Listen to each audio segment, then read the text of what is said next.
That's a big part of health. That's it. Just moving. You know, when I wake up, the first thing I do, Rick, is I start to dance a little. I shift, then I shave. Then I shift, then I brush. They don't call move potato, right? No, they call it a couch potato. Right. They call it a moving grooving machine, though, That's Ricky. Right. I'm ready to go with the best of them right now for the NFL Right. pool. Yeah. Only for the kicking position. See, Bo and I are ready to go. That's it. We're ready to go. We never stopped. I never stopped. I'm 8 years old all over again. I just got a lot more gray. Oh, speaking of gray, right. You know, you shaved it up, Rick. I wanted to so say something. I started this, during the whole thing that started. I just grew the beard out, and it wasn't bad though, Rick. And then I said, because then the girl started. I knew it was the girl. So I said, all right, I'll shave it, but I'll keep the head. Then I had the handlebars. Make them happy, Ricky. And then they were on me about that. Yeah. Then you got rid of the handlebars. So now I'm just down to the the police mustache. Right. You remind me of a guy I knew named Al. Right. Al, you know what I'm talking about. Al D. Coley, how are you? Your father, great cop. You know what I'm talking about. You look like him right now with the mustache. Yeah. In fact, I was scared of Al when he was a cop. But you do look like a cop. You got out of the car right now, I go, yeah, so. I swear to God, Ricky, we were outside. You know what I mean? I get that a lot. You do. You remind me of, and even your brother, when I used to work with your brother, many years. I don't know how I got as I'm looking at this behind you. Ricky, duck one more time. Down.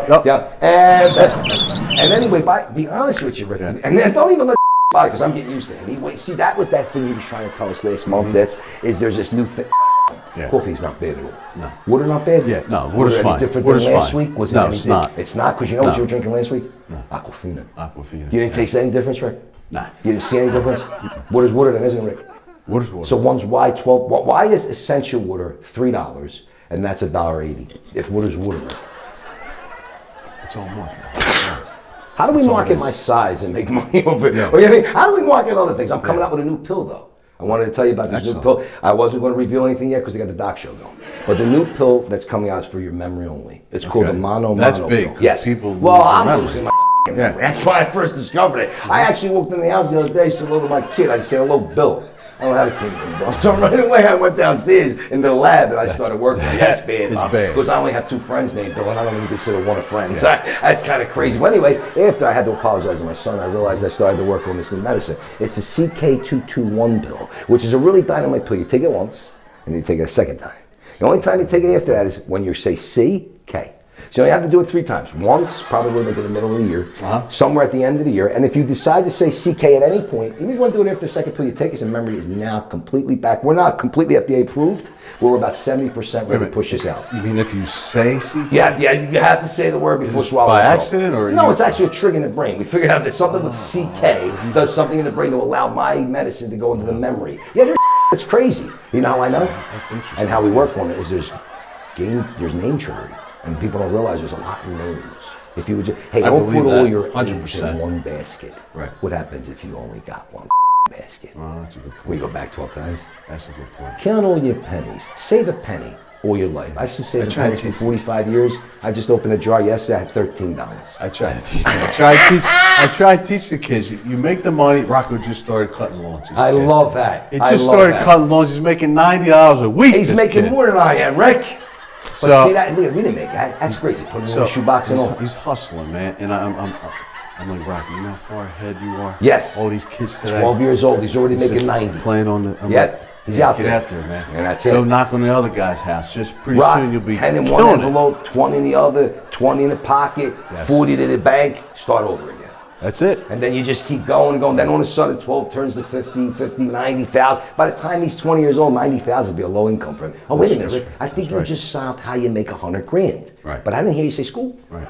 That's a great point. I only heard you say go out there and hustle. Go out and hustle. You used the word you first came out. Rick, I know what you do. You get good at You're using everything I taught you many, many years ago and the stuff you learned from Dr. Hisnicknick, which nobody even understands who he is. Not getting into that till many moons from now. Rick. You came out and said, the hustling state. Well, that's where you're from. That's right. So that's why your kids got that in them. That's right. Hustle at the age of 12, baby. You got to hustle. That's right. That's the number one thing. School don't teach you that. That's right. Another one that bothers me, just because we were on gestures earlier. Don't count all your chicks before they hatched. You know you can't, because before they hatch, they're not chicks. That's right. They're MUNG. That's right. They're fluid. Yeah. I can see this. Oh, I can do. Oh, I'm going to do that. Mm-hmm. No. You see how we're misled from day one. We're misled from day one. I think what a lot of people do also, you bring this up, people rush into things. Mm-hmm. They better hurry up and get it done.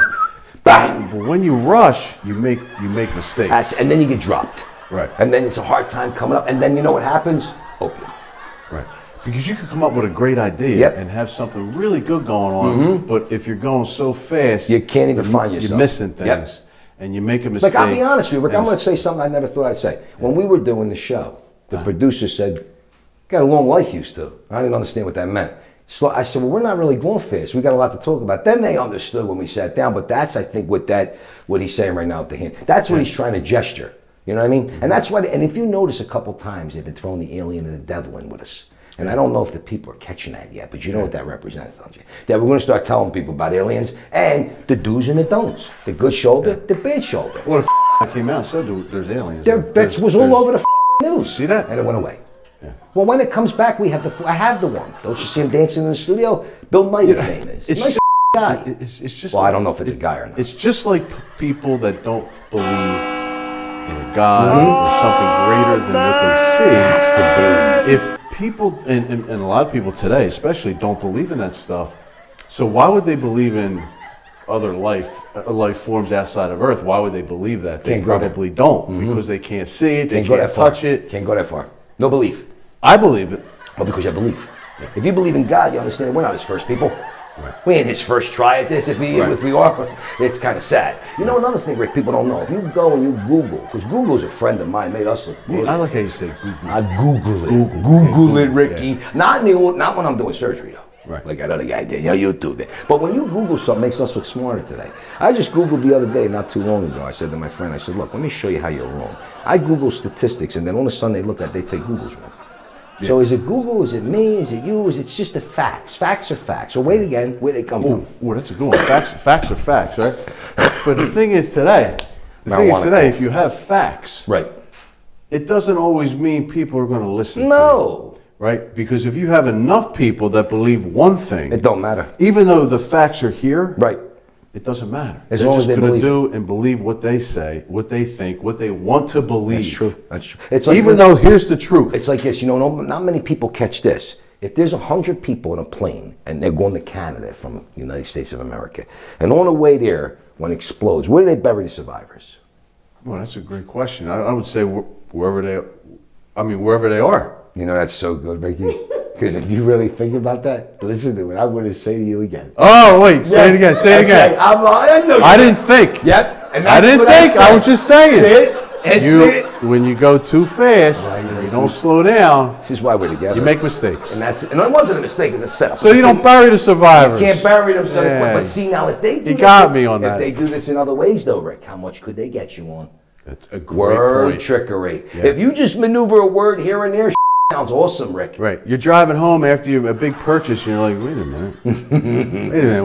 What just happened? Right. Yeah, did you ever have that? Yeah, I shouldn't have did this, and I'm not telling anybody. Yeah. But you got to tell the wife. Yeah. Maybe and you're waiting a week till the bill comes in. Yeah. And then all of a sudden, she's like, what did you do? And you don't want to admit it, but you look at it on. I'm a right? Because this jerk off young kid scared me into buying his truck. Yeah. I don't even need a truck. I went there for a bicycle for my kid. So this got truth. I'm saying something happened to me at Christmas last year. It was weird. I was crying in front of my wife. It was wild. Well, I bought a truck.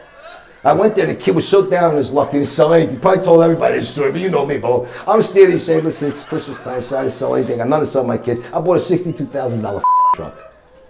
I never use it. Yeah. So she's mad at me. I pay the bill. I mean, I'd be mad at you. I'd be mad at me too, and I still am, Rick. I'd be mad. Hey, I'm going to be honest with her, Rick. I lie, Oh, no, little bull crap. Good. Yeah.